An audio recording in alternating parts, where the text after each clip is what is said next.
Okay, Ram, are you Yeah. ready now for Yeah. chapter 2? Yes. Okay, chapter 2 is on Sankhya Yoga, or in some versions of the Bhagavad Gita, it provides summary of the contents of the Bhagavad Gita. Or it says, like in the Bhagavad Gita as it is said, contents of the Gita summarized. Or in most of the Gita versions, it will be called as Sankhya Yoga. Okay, and chapter 2 starts with Sanjaya giving description, saying that what we call, after seeing Arjuna full of confusion in his mind, Madhusudana or Krishna spoke the following words. So we will read chapter 2, sloka 1. Not all, we are going to read from chapter 2, only selected slokas. So it starts with Sanjaya Vacha. Okay. Tam tata kripaya vishtam ashnu purna kulekshanam vishidantam idam vakyam uvacha madhusudana Sri Bhagavan Vacha.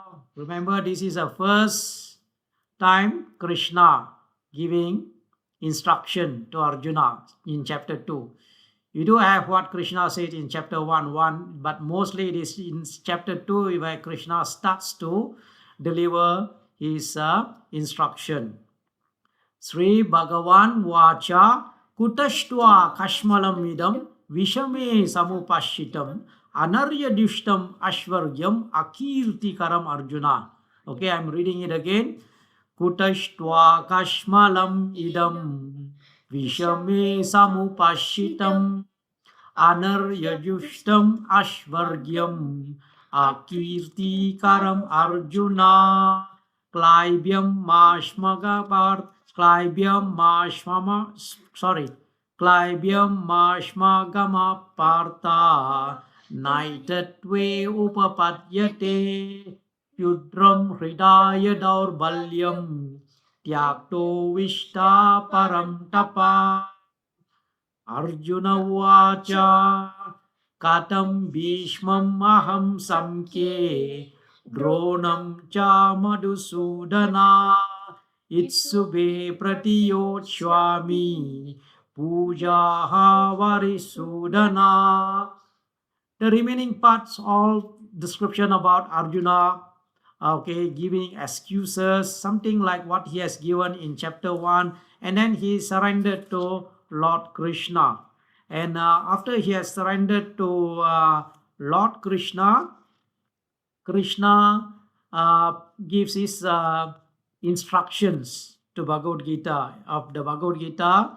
In fact, some scholars of the Bhagavad Gita says the Bhagavad Gita starts from chapter 2, verse 11. So we're going to read the Sri Bhagavan Vacha, where the instruction of Krishna to Arjuna begins. That is in chapter 2, sloka number 11. Okay. Sri Bhagavan Vacha Asoshan Anvasoshastva Prajnavadamscha Bhashase Gathasun Agatasuncha Na Anusoshanti Pandita. Krishna is saying, while speaking learned words, you are mourning or grieving for what is not worthy of grief. Those who are wise will not grieve or lament for those living nor dead. Okay. Then followed by the next sloka where he says, Na tve eham jatu nasam Na tvam neme janadipa Na chaiva na bhavishyama Sarve vayam ataparam. Never was there a time when I did not exist, nor you, nor all these kings, nor in the future shall all of us cease to be. Followed by another very popular and famous sloka that describes transmigration of the soul, where Krishna says, Dehi noshmim yata dehi kaumaram yauvanam jara tatha dehantara praptir dirashtatra na muhyati. He says that as the embodied soul continuously passes in this body from boyhood to youth to old age, the soul similarly passes into another body upon death, and a self realized person or a sober person will not be bewildered by such a change. Okay, followed by another verse which is also popular, that says that the non-permanent appearance of happiness and distress, okay, is like happiness that sorry it's like appearance and disappearance of winter and summer seasons. They arise from sense perception. O son of Bharata, referring to Arjuna, one must learn to tolerate them without being disturbed. The sloka is Matra Sparshastu Kaunteya Sitoshna Shukadukhadha Agama Paino Anitya Stam Titikstashwa Bharadha. Okay, then chapter 2 up to sloka number 30 is all about description of the soul, the characteristics of soul. For example, like in chapter 2 verse 16, Krishna says nasato vidyate bhavo na bhavo vidyate satha ubayorapi draston nas tve anyos tattvadarshibhihi, whereby he says those who are seers of truth have concluded that non-existent, the material body, there is no endurance, and the eternal, that is the soul, there is no change.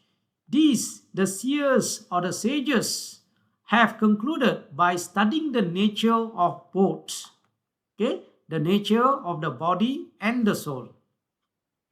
And he further describes about the soul is indestructible. Like in sloka number 2 verse 17, he says avinashitu tat vidi yena sarvam idam tatam, which means that which pervades the body you should know to be indestructible. And then further, if you go through in chapter 2, Krishna also says that the material body of indestructible, immeasurable, and eternal living entity is sure to come to an end.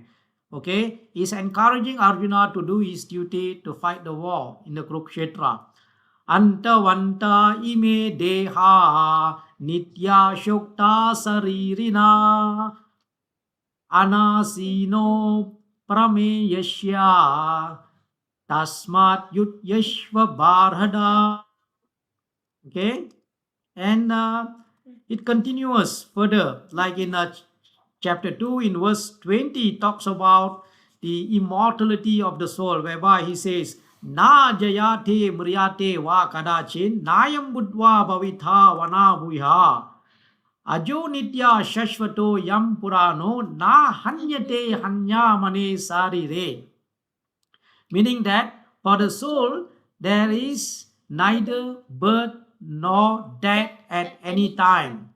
He has not come into being, does not come into being, will not come into being. He is unborn, eternal, ever existing, and he is not slain when the body is slain.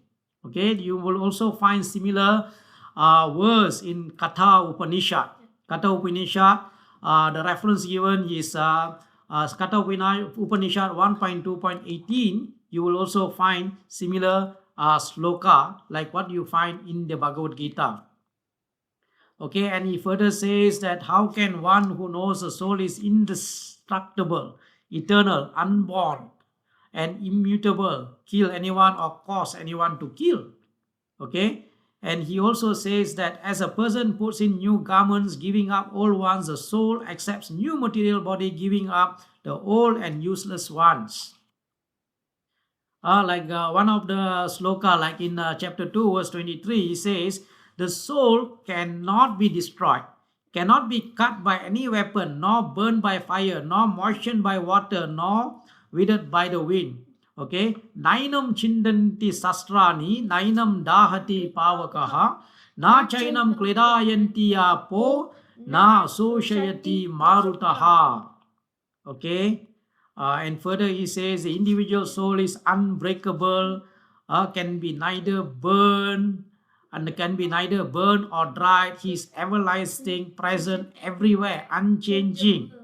Okay, unchanging. Okay, immovable, eternally the same. Okay, that says the soul is Sharvagata, is a Nitya Sharvagataha Shtanur Achala Yam Shanatanaha. Okay, this is what it says. Okay, and I also says that the soul is invisible, inconceivable, immutable. Knowing this, you should not grieve for body. Okay, and further in verse 26 of the second chapter, he says, Ata chainam nitya jatam nityam va manyase mritam tatapi tvam mahabaho nainam sochitam arhashi. Okay, and it continues.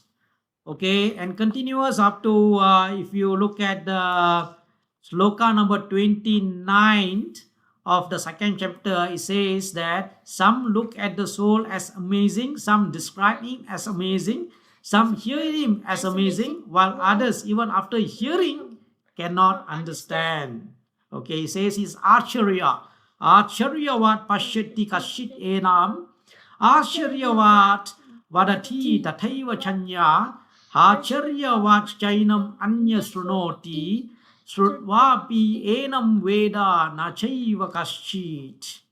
And the last sloka for today, for our recording here, Krishna actually concludes the description about the soul in chapter 30 of the second chapter, whereby he says, Dehi nityo avatyo yam, Dehe sharvasya bharadha, Tashmat sarvani bhutani, Natvam soshitam arhashi. He says to Bharata, son of Bharata, descendant of Bharata, who is Arjuna, he who dwells in the body can never be slain, therefore you should not grieve for any living being. Okay, so now we have completed part of, not all parts of chapter 2, some parts of chapter 2 we have done for this recording. All right, Ram? Yes. Okay, thank you. Bye.